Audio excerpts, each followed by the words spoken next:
Hello everyone. In this video we will be seeing the conditions for a profitable price discrimination. It is known that a monopolist may be able to charge discriminating prices, but it does not necessarily mean that it will always be profitable to him.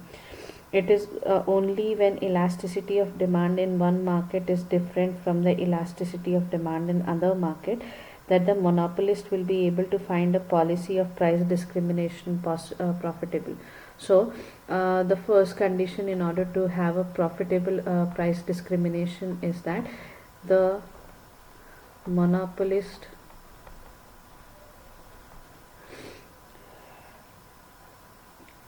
will find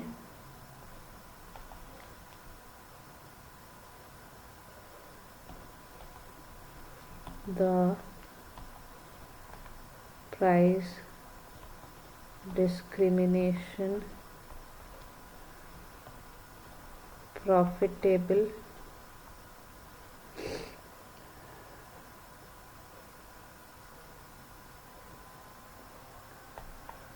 only when the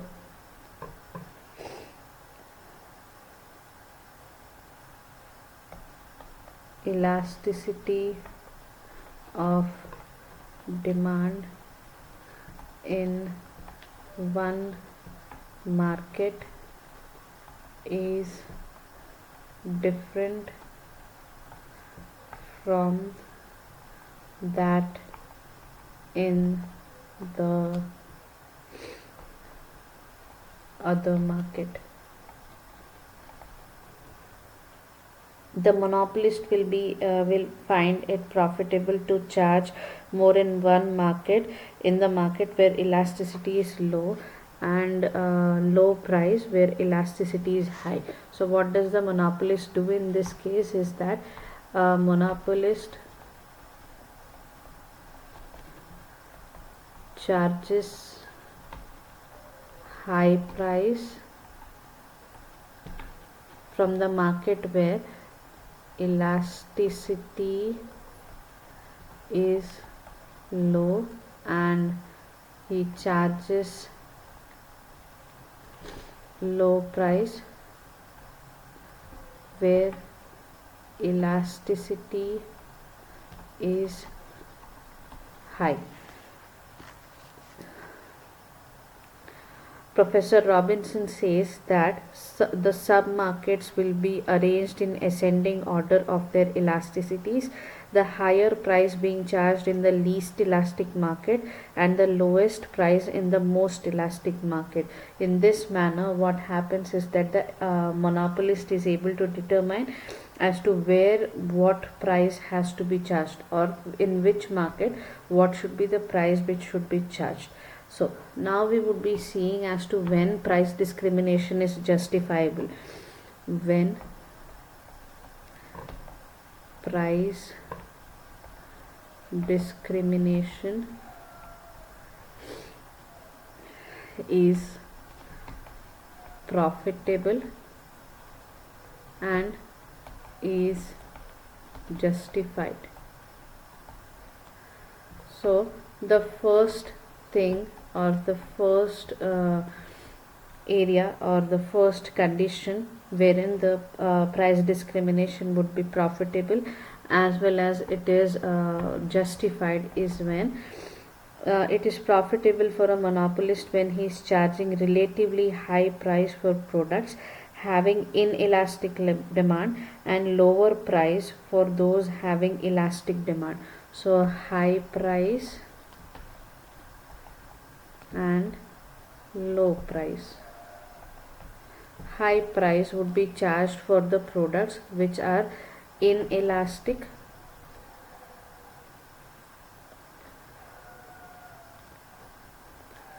whose demand is inelastic. उन लोगों से उन जगहों पे the price discrimination works.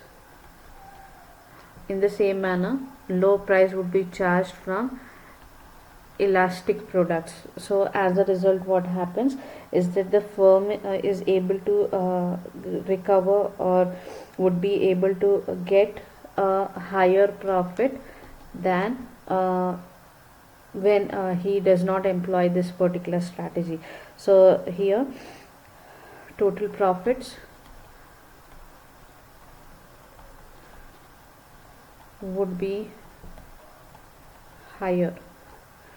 The second factor, or the second area wherein the price discrimination is justified, is that it is profitable to the general public only when price discrimination is allowed in public utility services and private sector, whereas total receipts are lower than total cost. So where total receipts are lower than the total cost, profitable for public, profitable for public only when the firm offering services have a lower revenue than its costs. Then overall benefit would be given to the organization and to the economy as a whole. For example, railways, telephones, newspapers, electricity houses, all of them charge a lower rate from the economically weaker section of the society, as they don't get certain products. So what they do is that they try to lower down the prices. In such cases, from the point of view of their survival or growth or social welfare, price discrimination is justified in this case. So price discrimination is justified in case if a particular entity is facing is facing a situation wherein the firm which is the services that it is offering is the cost of it is higher as compared to the revenue which is generated from it. Then the third condition, or condition which justifies the monopolists activity, is that activities of price discrimination is that it is profitable when country's welfare requires price discrimination. So when welfare of the country is being seen, then price discrimination is very essential. For example, the ones who are poor and needy might be having an expectation of paying lower fees or lower charges in and due to this, what happens, the higher fees and higher charges would be taken from the people who can afford it. As a result, due to the inequalities in the economy, it is possible that the firm might be spreading the firm might be distributing its wealth among different areas, and due to this he is able to recover a higher amount because of this. So the third factor, or the third reason which justifies it, is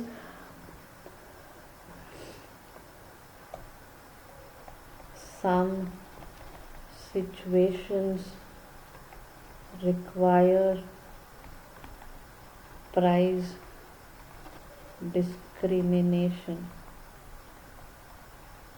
Then the fourth scenario, or the fourth area which makes price discrimination a good thing, is that it is profitable when monopolist is organizing his production on large scale basis, increase total output, reduce production cost, lower a charge lower price in one market and another in another market. So what it does is that instead of directly shifting from one market to another, what these marketers do is that they tend to increase or make the activities much more profitable by organizing production on a very large scale basis. Then it is profitable when enterprise monopolist is organizing his production on a very large scale basis, increase total outputs, reduce production cost and charge lower price in one market than in another market. So एक market से comparison में दूसरे market में वो सस्ता बेचने लग जाएगा उसे. And due to this what happens is the cost of production comes down because he is thinking that no one has come forward to buy a particular product. So वहाँ पे हायर प्राइस एक market में और दूसरा lower price दूसरे market में charge किया जाता है. सो lower price in one market and higher price in other market. The fifth reason is that it is profitable when monopolist is showing a part of profit, his total profit, or sharing a total part of its total profits with the workers in form of higher wages, salaries and bonuses. It is justified when monopolist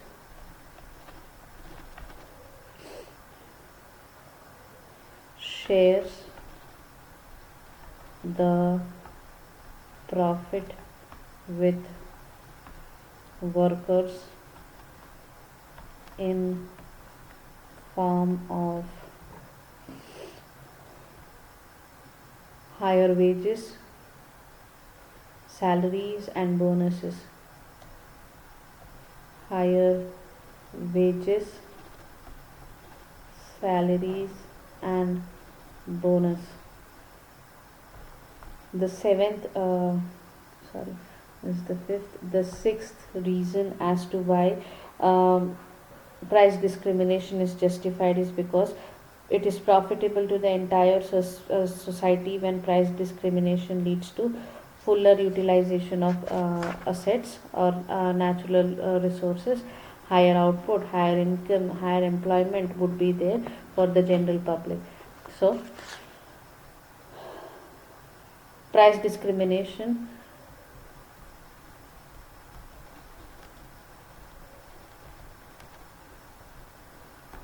leads to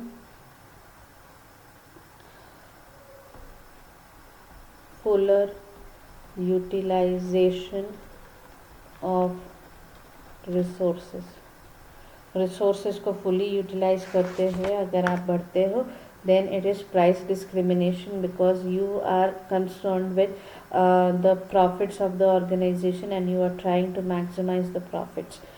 Then the seventh criteria in order to undertake price discrimination is or which justifies price discrimination is normal dumping is profitable to the society as surplus production surplus production is cleared off in foreign markets at lower price and thus promotes export activity of the firm, of the country. So what happens in this case is what we do is हम हमारे जो भी excess product है,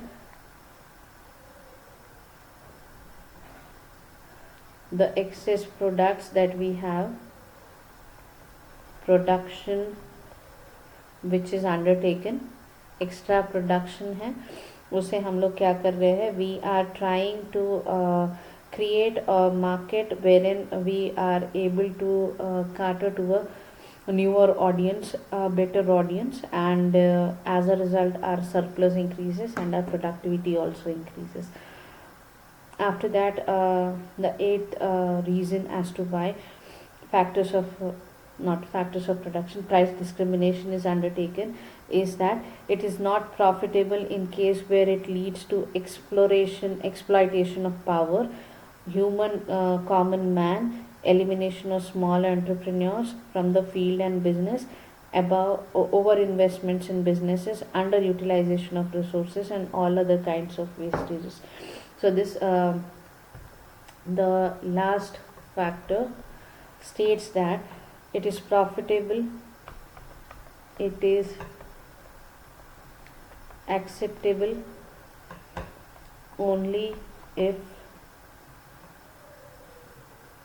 it leads to the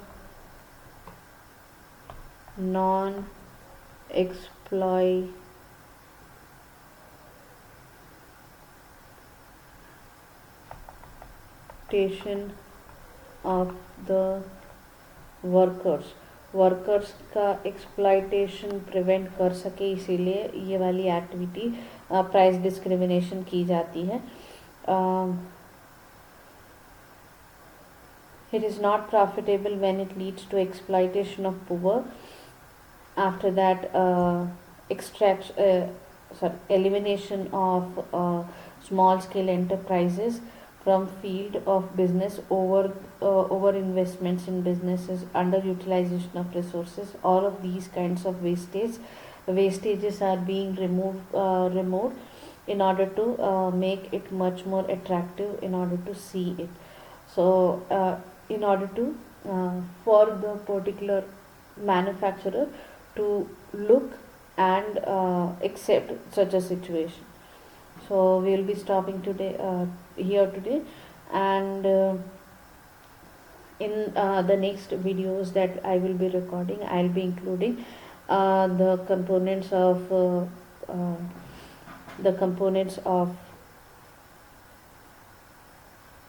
the competition, which is known as monopolist competition, and we would be talking about the oligopoly type of market. Thank you.